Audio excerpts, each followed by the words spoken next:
Paper 67, The Planetary Rebellion, Part 3 of 3. Based on the Urantia Book, Paper 67. The affairs of Urantia were for a long time administered by a council of planetary receivers, 12 Melchizedeks, confirmed by the mandate of the senior constellation ruler, the Most High Father of Urantia.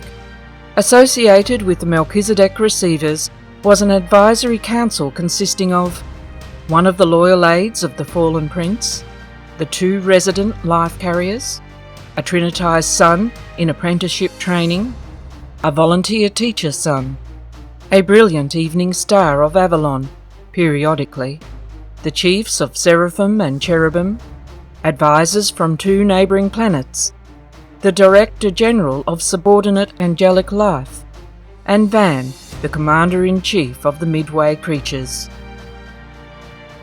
And thus was Urantia governed and administered until the arrival of Adam. It is not strange that the courageous and loyal Van was assigned a place on the Council of Planetary Receivers, which for so long administered the affairs of Urantia. The 12 Melchizedek receivers of Urantia did heroic work. They preserved the remnants of civilization, and their planetary policies were faithfully executed by Van. Within 1,000 years after the rebellion, he had more than 350 advanced groups scattered abroad in the world. These outposts of civilization consisted largely of the descendants of the loyal Andonites, slightly admixed with the Sangic races, particularly the Blue Men, and with the Nodites. Notwithstanding the terrible setback of rebellion, there were many good strains of biologic promise on Earth. Under the supervision of the Melchizedek receivers, Van and Amadon continued the work of fostering the natural evolution of the human race, carrying forward the physical evolution of man until it reached that culminating attainment which warranted the dispatch of a material son and daughter to Urantia. Van and Amadon remained on Earth until shortly after the arrival of Adam and Eve. Some years thereafter they were translated to Jerusalem, where Van was reunited with his waiting adjuster. Van now serves in behalf of Urantia while awaiting the order to go forward on the long trail to paradise perfection and the unrevealed destiny of the assembling core of mortal finality. It should be recorded that, when Van appealed to the Most Highs of Urantia after Lucifer had sustained Caligastia on Urantia, the Constellation Fathers dispatched an immediate decision sustaining Van on every point of his contention. This verdict failed to reach him because the planetary circuits of communication were severed while it was in transit. Only recently was this actual ruling discovered, lodged in the possession of a relay energy transmitter where it had been marooned ever since the isolation of Urantia. Without this discovery, made as the result of the investigations of the Urantia Midwayers, the release of this decision would have awaited the restoration of Urantia to the constellation circuits.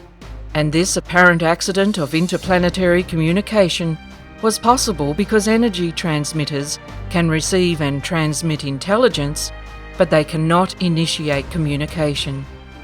The technical status of Van on the legal records of Satania was not actually and finally settled until this ruling of the Urantia Fathers was recorded on Jerusalem. Remote repercussions of sin. The personal, centripetal consequences of the creature's willful and persistent rejection of light are both inevitable and individual, and are of concern only to deity and to that personal creature. Such a soul-destroying harvest of iniquity is the inner reaping of the iniquitous will creature. But not so with the external repercussions of sin. The impersonal, centrifugal consequences of embraced sin are both inevitable and collective, being of concern to every creature functioning within the effect range of such events. By 50,000 years after the collapse of the planetary administration, earthly affairs were so disorganized and retarded that the human race had gained very little over the general evolutionary status existing at the time of Caligastia's arrival 350,000 years previously. In certain respects, progress had been made. In other directions, much ground had been lost. Sin is never purely local in its effects. The administrative sectors of the universes are organismal. The plight of one personality must to a certain extent be shared by all. Sin, being an attitude of the person toward reality, is destined to exhibit its inherent negativistic harvest upon any and all related levels of universe values.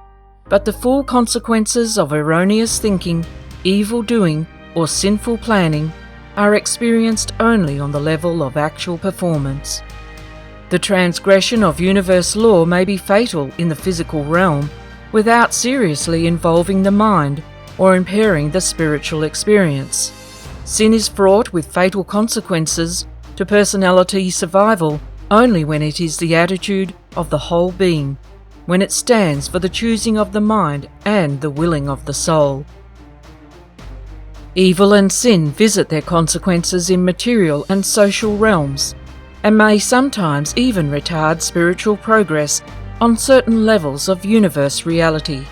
But never does the sin of any being rob another of the realization of the divine right of personality survival. Eternal survival can be jeopardized only by decisions of the mind and the choice of the soul of the individual himself. Sin on Urantia did very little to delay biologic evolution, but it did operate to deprive the mortal races of the full benefit of the Adamic inheritance. Sin enormously retards intellectual development, moral growth, social progress, and mass spiritual attainment. But it does not prevent the highest spiritual achievement by any individual who chooses to know God and sincerely do His divine will. Caligastia rebelled. Adam and Eve did default, but no mortal subsequently born on Urantia has suffered in his personal spiritual experience because of these blunders. Every mortal born on Urantia since Caligastia's rebellion has been in some manner time penalized, but the future welfare of such souls has never been in the least eternity jeopardized. No person is ever made to suffer vital spiritual deprivation because of the sin of another. Sin is wholly personal as to moral guilt or spiritual consequences, notwithstanding its far-flung repercussions in administrative, intellectual, and social domains.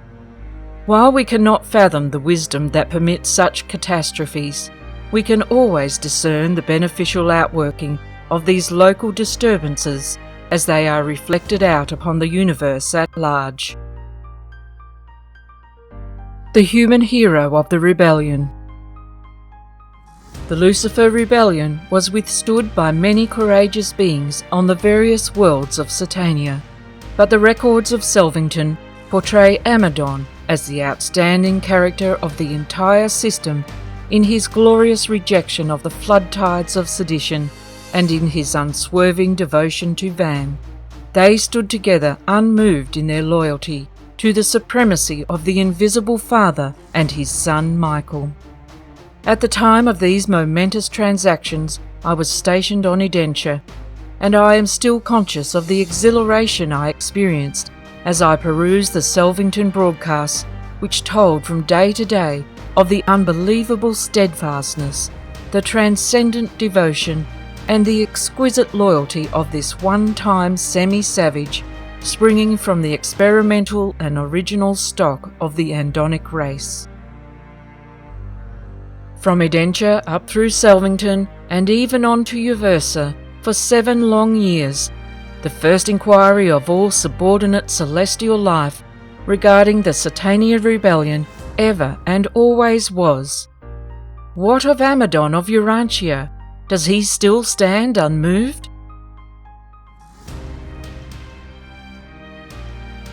If the Lucifer Rebellion has handicapped the local system and its fallen worlds, if the loss of this sun and his misled associates has temporarily hampered the progress of the constellation of Urantia, then weigh the effect of the far-flung presentation of the inspiring performance of this one child of nature and his determined band of 143 comrades in standing steadfast for the higher concepts of universe management and administration in the face of such tremendous and adverse pressure exerted by his disloyal superiors. And let me assure you, this has already done more good in the universe of Nebadon and the super-universe of Avonton than can ever be outweighed by the sum total of all the evil and sorrow of the Lucifer Rebellion.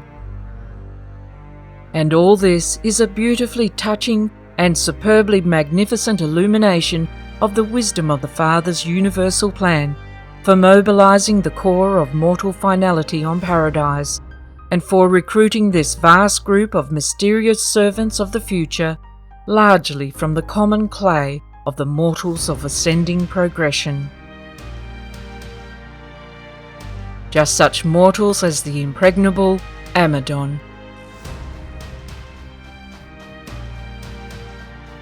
Next, Paper 68, The Dawn of Civilization.